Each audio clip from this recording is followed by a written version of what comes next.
vive a revolução. Cuba sim, Yankees não. Viva Fidel e a revolução. Prezados companheiros e companheiras, queridos e queridas, em primeiro lugar eu quero parabenizar a Casa de Amizade Brasil-Cuba pela realização do que eu estou entendendo pelo segundo ano consecutivo, pela segunda vez consecutiva, foi 2015.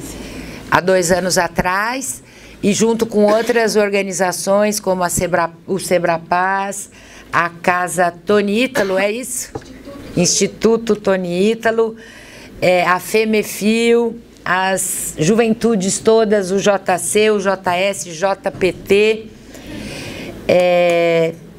e a UNE, que está aqui também, a juventude do MST, pela realização desse evento comemorativo em celebração à memória do Ernesto Che Guevara, do nosso querido Che, e aproveitar o momento para fazer uma reflexão sobre o bloqueio ao povo cubano e ao país e à Revolução Cubana, e sobre o cenário que nós estamos vivendo na América Latina e no Caribe, nesse período tão sombrio e tão cheio de desafios para nós, que somos os militantes das causas mais nobres da humanidade e que procuramos seguir o exemplo do Che, que é um exemplo de solidariedade, um exemplo de humanismo, de internacionalismo. Eu sou secretária internacional do PT desde o começo de 2014. Tenho uma trajetória mais no movimento sindical, mas tive a honra de ir a Cuba por 2 vezes. A primeira vez em meados de 2014, quando eu já era secretária internacional do PT, e a segunda vez em dezembro do ano passado, durante os funerais do comandante Fidel. Pelas 2 vezes que eu estive lá, eu sou militante das nossas causas há muitos anos, não vou dizer aqui quantos, porque não interessa, ainda mais no ambiente de tantos jovens aqui, mas vocês devem imaginar. Alguns meses. Alguns meses. Mas a Revolução Cubana, ela sempre foi um encantamento para nós, os militantes brasileiros que se identificavam com essas causas humanistas e revolucionárias. Eu tenho muitos amigos que puseram nos seus filhos os nomes de Ernesto e Camilo, em homenagem a Ernesto Che Guevara e Camilo Cienfuegos. E quando eu estive lá em Cuba na primeira vez, em meados maio ou junho de 2014, estava em plena discussão, o fim da discussão, que o povo cubano, como um todo, havia feito sobre os desafios dos novos lineamentos econômicos, os novos desafios econômicos que estavam colocados para o povo e para a Revolução Cubana. E havia sido uma discussão onde o povo cubano, através de 3 milhões de reuniões, 3.000 reuniões que envolviam 3 milhões de pessoas. Imagina, Cuba tem 11 milhões e meio de habitantes. Imagina você fazer uma discussão sobre os rumos econômicos e enfrentamento dos desafios econômicos que envolve 3 milhões de pessoas. É como se 33% do povo brasileiro, o que são, sei lá, quantos, 60, 70 milhões de pessoas, estivessem envolvidos na discussão dos rumos econômicos daquele país. E foi uma discussão importantíssima para Cuba, porque atualiza o enfrentamento dessa resistência e disso que a nossa querida cônsul, a Laura, vem colocando, que é a resistência e o desafio da contínua construção da Revolução Cubana. Uma coisa que me impressionou muitíssimo quando eu cheguei lá, para além de conhecer pessoas do povo que foram nas assembleias e nas reuniões discutir os novos lineamentos econômicos propostos na época pelo presidente Fidel, e na época já era o presidente Raul Castro, mas sob orientação firme do comandante Fidel, além de conversar com pessoas do povo que me contaram como foi no seu bairro, no seu local de trabalho, na sua escola, como foi o debate, que palpite ele deu sobre a questão dos contapropistas e vários outros, além de eu ficar muito impressionado que jovens, muitos e muitos jovens contaram como foi essa experiência, a outra coisa foi ver o orgulho do povo cubano com a construção da revolução e com a construção de um país, que é um país... Imagina, gente, quando você olha no mapa, você vê o tamanho da ilha. Aí você vê que tem 11 milhões e meio de habitantes. E você olha no mapa e vê aquela pequena ilha, combativa e guerreira, enfrentando o imperialismo norte-americano com todo o seu poderio bélico, militar, econômico, de mídia e da CIA e de todos dos seus órgãos de inteligência há mais de 60 anos, resistindo e construindo um país onde, de fato, onde de fato você não vê nenhuma criança dormindo na rua. Outra coisa que me impressionou foi em Santiago de Cuba um outdoor. 200 milhões de crianças vão dormir na rua essa noite. Nenhum é cubano. E isso é verdade. E você vê isso na rua, você conversa com as pessoas sobre os desafios e mostra pra gente o profundo orgulho que tem o povo cubano pelo seu processo histórico e pelos seus heróis. E não é, entre eles, o Che Guevara, o comandante Che, o companheiro Che. E não é um orgulho ignorando que o Che foi uma pessoa, um militante, um homem que sai das lutas, que se forja nas lutas revolucionárias e que, como todos os seres humanos, tem as suas qualidades e os seus defeitos. Mas resgatando sempre o pensamento revolucionário, o pensamento do internacionalismo, o pensamento humanista do Che. Não é à toa que o Che é hoje uma das personalidades que mais encantam as juventudes revolucionárias e sonhadoras do mundo todo. É porque ele encarna esse internacionalismo, ele encarna essa solidariedade, esse humanismo e, ao mesmo tempo que ele, a famosa frase dele, encarna também toda a ternura e todo o amor pelo povo e todo o amor pelo bem comum. Então, é muito importante. Aqui no Brasil, Laura, nós enfrentamos um bloqueio que não é econômico, mas é um bloqueio comunicacional. E que é brutal, brutal. É muito importante que as nossas organizações que se identificam com esses ideais socialistas, humanistas e progressistas e revolucionários possamos nos apropriar dessa história, conhecer o pensamento desses heróis, não só do povo cubano, nós temos heróis também, mas aqui não se ensina em nenhuma escola a história dos nossos heróis populares, e não são poucos. O pessoal da educação sabe a batalha que foi aprovar em 2010, eu acho, a lei 10.300 e qualquer coisa, que obriga as escolas públicas brasileiras a contar a história dos afrodescendentes no Brasil. Foi uma guerra, foi uma batalha monumental. 2003, né? É isso mesmo. Foi em 2003 e até hoje a gente não conseguiu implementar. E tem a ver com a história de luta e resistência do povo brasileiro. E a mesma coisa nós temos que fazer com relação aos povos e às lutas dos povos que nos trazem essa certeza de que lutar vale a pena, que é o caso da Revolução Cubana, com todas as dificuldades que a Laura expressou aqui, com todos os desafios que tem pela frente. De fato, agora, no dia 1º, na Assembleia Geral da ONU, vai se votar de novo a resolução pelo fim do bloqueio econômico a Cuba.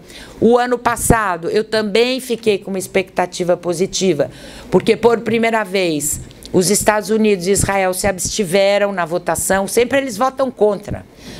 O ano passado eles se abstiveram, mas eu tenho a impressão também que nesse ano a conjuntura mundial, e principalmente depois da eleição do Donald Trump nos Estados Unidos, vai recrudescer essa disputa política e ideológica porque não é contra Cuba somente, é contra os ideais revolucionários, humanistas e internacionalistas que todos nós defendemos.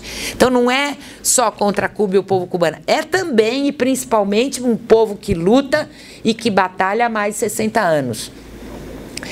Contra o bloqueio e contra essa injustiça mundial, mas é também uma luta ideológica contra os ideais que nós defendemos em nossos países, com as diferenças que tem das lutas em nossos países, aqui no Brasil, no Paraguai, no Uruguai, na Venezuela, na Bolívia, no Equador, em El Salvador, na Nicarágua, no Chile e todos os países da América Latina e do Caribe, que vivemos durante um período, a partir da eleição do Chávez, em 1998, um período muito alvissareiro, muito auspicioso, a partir da eleição do Chávez em 98, depois Lula em 2002, e assim sucessivamente.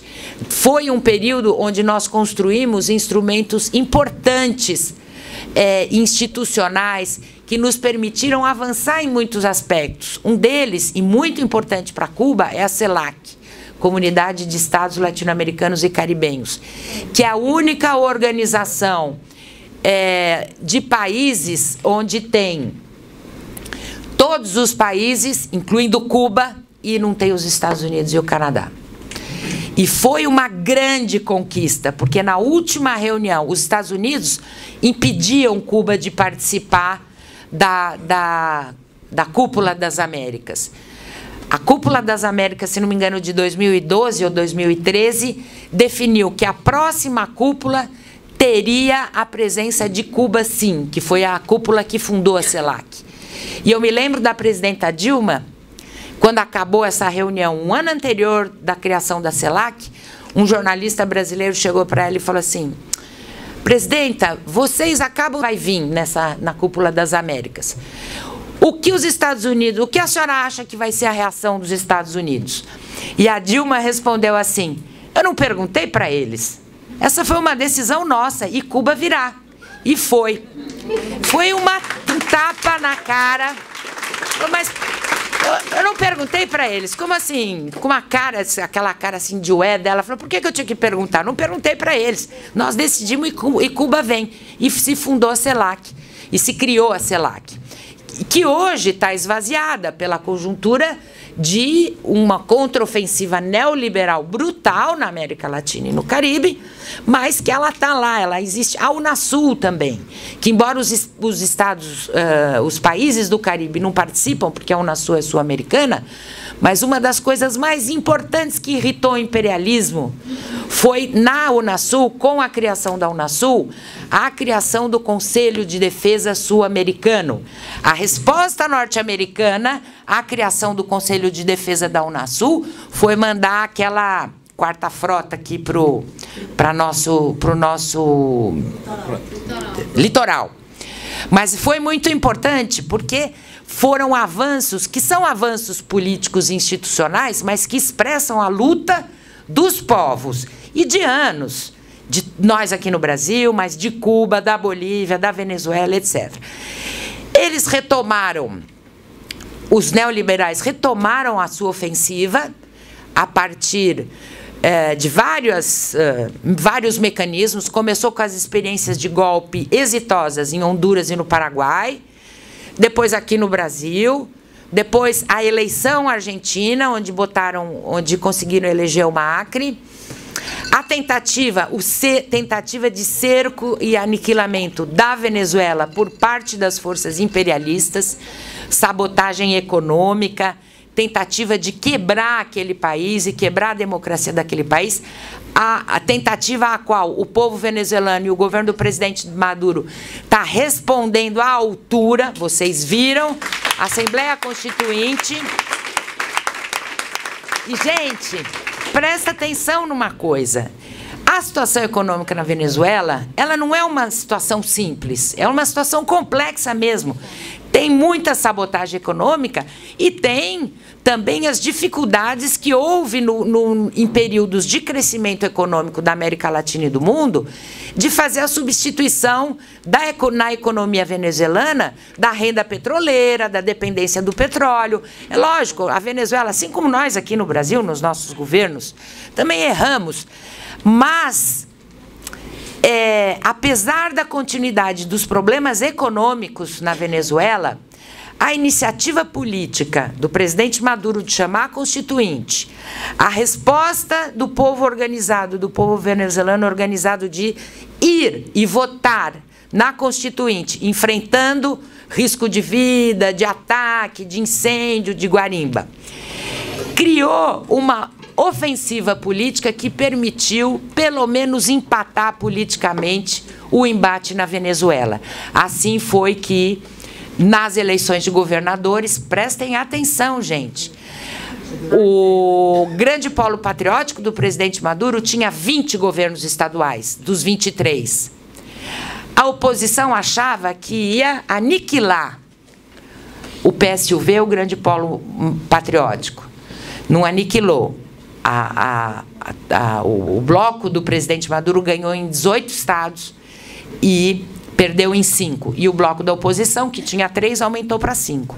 Ou seja, se você for olhar nos números, não houve uma vitória dessa, mas eles contavam com o aniquilamento, por causa da sabotagem econômica e midiática, com o aniquilamento das forças do grande polo patriótico. Enfrentaram, ganharam em 18 estados e retomaram a ofensiva política na sociedade venezuelana. Não pense que as coisas estão decididas não e estão resolvidas. Não estão. É que nem Cuba, é que nem aqui. Tem que lutar, resistir. Eles não vão parar, mas também nós não vamos parar.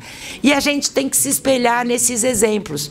No exemplo do Che, do Camilo Cienfuegos, que nunca desistem. Tipo aquele que o presidente Lula às vezes fala, eu sou brasileiro. Brasileiro não desiste nunca.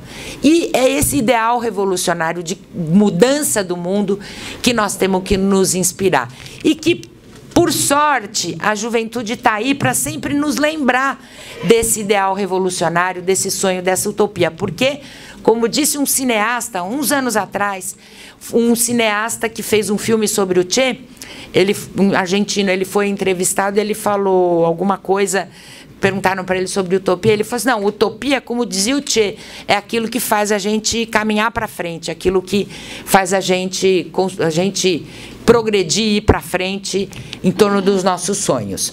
Eu queria agradecer muito a oportunidade de estar aqui. Eu trouxe aqui um material. Eu fui sindicalista. Sindicalista em qualquer lugar do mundo não vai numa plenária, numa reunião, sem um panfletinho, sem um boletim, sem alguma coisa. Isso daqui, eu acho que vocês conhecem, o Foro de São Paulo. O Foro de São Paulo é uma articulação de partidos políticos latino-americanos e caribenhos. Foi criado por inspiração do Fidel e do Lula, que em 1990, quando tinha caído o Muro de Berlim, diziam que o socialismo tinha acabado, que era o fim da história e tudo mais. Nós aqui na América Latina, por inspiração do comandante Fidel e do Lula, que na época era só o nosso presidente do PT, criaram uma articulação de partidos políticos chamada Foro de São Paulo, que é de partidos políticos que se colocam, desde 1990, contra o imperialismo e o neoliberalismo. Foi uma maneira, e é só latino-americano. Então, o pessoal do Partido Comunista de Cuba é fundador, o PT é fundador, o PCdoB é fundador, o PDT participa, por incrível que pareça, o PDT também participa, o PSB brasileiro também, mas muitos outros. a Frente Ampla do Uruguai, do Pepe Mujica, os partidos políticos, o Partido Socialista Argentino, os partidos políticos que apoiaram os governos Kirchner, o Partido Socialista do Chile, o Partido Comunista do Chile, a Aliança País do Equador, o MAS e PSP da Bolívia, o PSUV da Venezuela, a Frente Farabundo Martí de El Salvador, a Frente Sandinista da Nicarágua, o Partido Livre de Honduras, a Frente Guaçu do Paraguai. Nós somos 100 e tantos partidos agora, e nós nos reunimos todo ano num encontro. No último ano, que foi, nesse ano, aliás, não foi no último ano, o último encontro nosso, que foi em julho, na Nicarágua, nós aprovamos um documento escrito por um grupo de gente dos partidos políticos, pequeno grupinho, que fazia parte principalmente os companheiros do Partido Comunista de Cuba, PT do México, PT, Frente Ampla do Uruguai, PT do Brasil e PCdoB do Brasil, que é esse documento, o Consenso de Nossa América, que busca ser um documento que analisa essa trajetória do último período na América Latina e Caribe, faz uma análise sucinta, mas principalmente busca, a partir dos nossos acertos e considerando os nossos erros, criar as projeções de um programa político para a América Latina e Caribe. É um documento que está em debate, o objetivo dele não é acabar o debate, não é encerrar o debate em torno dele, mas que todas as organizações populares, sociais, partidárias, políticas, possam tomar isso aqui como uma referência, mas debater, criticar, acrescentar. Ele está na página do Foro de São Paulo.